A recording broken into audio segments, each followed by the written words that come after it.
మహబూబ్ నగర్ జిల్లా పర్యటనలో ఉన్న సీఎం రేవంత్ రెడ్డి సాగునీటి ప్రాజెక్టులపై అధికారులతో సమీక్షించారు. కల్వకుర్తి లిఫ్ట్ ఇరిగేషన్ ప్రాజెక్టుపై కీలక ఆదేశాలు జారీ చేశారు. డిసెంబర్ 2025లోగా కల్వకుర్తి లిఫ్ట్ ఇరిగేషన్ పూర్తి చేయాల్సిందేనని స్పష్టం చేశారు. ఫీల్డ్ విజిట్ చేసి యాక్షన్ ప్లాన్ రూపొందించాలన్నారు.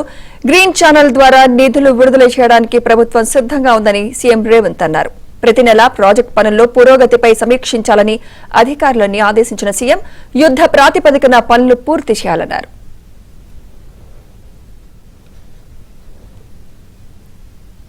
ఇదే అంశంపై లేటెస్ట్ అప్డేట్స్ మా ప్రతినిధి బస్వరాజ్ అందిస్తారు. బస్వరాజ్, మహబూబ్నగర్ జిల్లాలో సుదీర్ఘంగా సమీక్షా సమావేశం కొనసాగుతుంది. ఇప్పటి వరకు మొదటిగా సాగునీటి ప్రాజెక్టుల గురించి సమీక్ష జరుపుతున్నారు. అయితే కల్వకుర్తి లిఫ్ట్ ఇరిగేషన్ పైన సమీక్ష సమావేశం అంటే పోతుంది. తర్వాత అంశం నెట్టెంపాడు ప్రాజెక్టును తీసుకున్నాం. నెట్టెంపాడు ప్రాజెక్టును కూడా డిజైన్ కోసం అధికారులకు సూచనలు చేయాల్సిన అధికారులను ఆదేశించారు. మొత్తానికి నెట్టెంపాడు కానీ కల్వకుర్తి కానీ డిసెంబర్ త్వరలో కంప్లీట్ చేసి పూర్తి ఆయకట్టుకు నీరందించే విధంగా చర్యలు చేపట్టాలని సీఎం ఆదేశించారు. ఒక పక్క మహబూబ్నగర్ జిల్లా కేంద్రంలో పలు అభివృద్ధి పనులకు శంకుస్థాపనలు అదేవిధంగా ప్రారంభోత్సవాలు కూడా సీఎం చేతుల మీదుగా జరిగాయి. ఇవాళ మొత్తం 396 కోట్ల రూపాయల నిధులతో ఏర్పాటు చేసిన పలు కార్యక్రమాలను శంకుస్థాపన చేశారు. అదేవిధంగా పాలమూరు యూనివర్సిటీలో 42 కోట్ల రూపాయలతో చేపట్టిన అభివృద్ధి కార్యక్రమాలను కూడా సీఎం ప్రారంభించడం జరిగింది. ఇందులో ప్రధానంగా మనం తీసుకున్నట్లయితే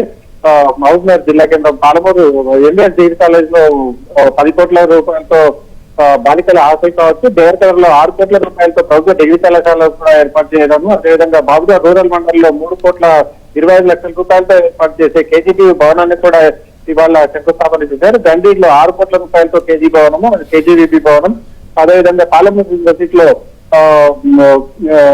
అకాడమిక్ బ్లాక్ కావచ్చు, గ్యాలరీ పనులకు శంకుస్థాపన చేశారు. వీటితో పాటు అంటే వీటన్నిటి కలుపుకుంటే 396 కోట్ల రూపాయల అభివృద్ధి పనులకు ఇవాళ శంకుస్థాపనలు ప్రారంభోత్సవాలు చేశారు. సుదీర్ఘంగా ఇంకా సమావేశం కొనసాగుతుంది. పాలమూరు లిఫ్ట్ ఇరిగేషన్ పైన ఇంకా సమీక్ష ప్రారంభం కాలేదు. పాలమూరు లిఫ్ట్ ఇరిగేషన్ ప్రధానంగా Palamuru Rangareddy lift irrigation project ని ప్రధానంగా తీసుకోవాల్సిన అంశం. దాంట్లో సుదీర్ఘంగా ఇంకా చర్చ కొనసాగే అవకాశం ఉంది.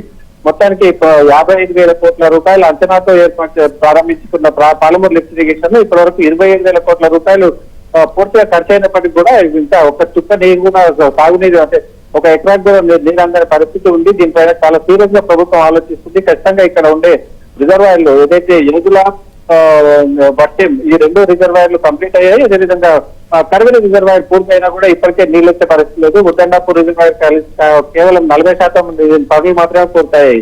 వీటితో పాటు తీసుకోవాల్సిన షాద్నగర్ ఏరియాలో తీసుకోవాల్సిన లక్ష్మీదేవపల్లి రిజర్వాయర్ ఊసే లేదు. కనుక ఈ మొత్తం 6 రిజర్వాయర్లు కూడా ఏర్పాటు చేయాలనే ఉద్దేశంతో ఇవాళ సమావేశాన్ని ఏర్పాటు చేశారు. ఇంకా కీలకమైన అంశాలు చర్చకు రావాల్సి ఉంది. Right, thank you Baswaraj.